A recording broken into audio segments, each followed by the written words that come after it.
Hey everyone, this is Dr. Parikh from Sept Tutoring Incorporated.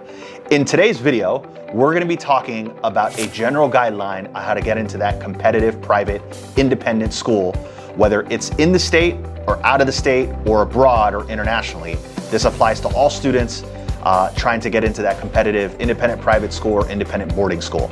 So these are some of the major general steps you want to follow when applying and what parents should know when they're applying to these schools.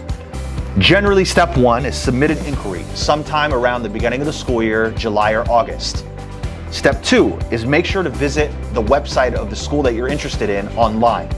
On that website, they're going to tell you things such as an application checklist timeline, what to do with school transcripts, attendance, and behavior reports, possible recommendations for interview scheduling, and also visiting the school for orientation or open house, recommendation letters and recommendation requests, and then parent and student statements and past testimonials from parents and students. That's step one and step two of applying online, and there might be an application that's listed online for some of these schools. Step three is what we call a character skill snapshot. Many of the schools will have this requirement because they want a holistic admissions process when they're evaluating students, as well as standardized testing.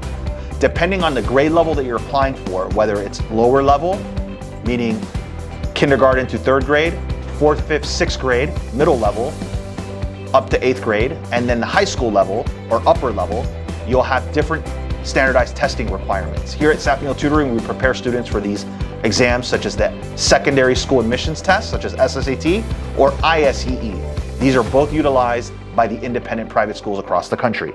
Step number four, teacher and administrator recommendations. Most schools will require a current English, math, or science teacher, counselor, and a principal's letter of recommendation. And you'll have to follow specific guidelines as to that school as to what those letters of recommendations are about and how to request them and how to submit them. Step number five, interview and writing samples. Sometimes schools will do an individual student interview as well as a family interview.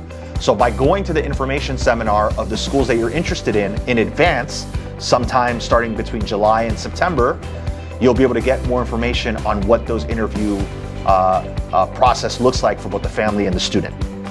Step six is make sure you identify the timing deadline of the application. Some of them have timing deadlines of December, November of the current school year, and then some of them also have a rolling admissions deadline up until January, February, or up until the start of the school year. So it's really important to identify what that deadline is for that school.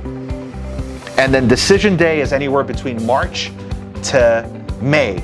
Generally, schools will have decision days March 1st, April 1st, May 1st. And this is really important to note, and then kind of work backward from that timeline in terms of when you need to submit your application, when you want to take your standardized testing, and what that looks like in terms of planning for that for your student as well. The schools, generally speaking, evaluate on a holistic admissions timeline, meaning they look at extracurricular activities, leadership activities, student involvement in clubs and organizations. They look at GPA and past courses. They look at standardized test scores, and they're also looking at this character skill snapshot and family and teacher recommendations, as well as family interview and a student interview. So those are overall the general things that they're looking for when you're applying to some of these independent private schools and boarding schools across the country. The goal is to start early, to make sure you know what your application checklist looks like, and then be accountable as to what you need to be completing every month starting from, say, July of the current year up until decision day, which is generally sometime in March or April of the following year. My name is Dr. Parikh, and for the past 15 years, my team and I have helped over 10,000 students in the areas of college test prep, high school test prep, private school test prep, cognitive testing, admissions advising, private school entrance advising, and so much more. If you'd like to learn more about how your child can get into one of these competitive, independent, private, or boarding schools, please don't hesitate to reach out to us at the number listed below or by email. We're available here to help you on this academic journey. Thank you so much, and we look forward to helping you achieve your academic goals.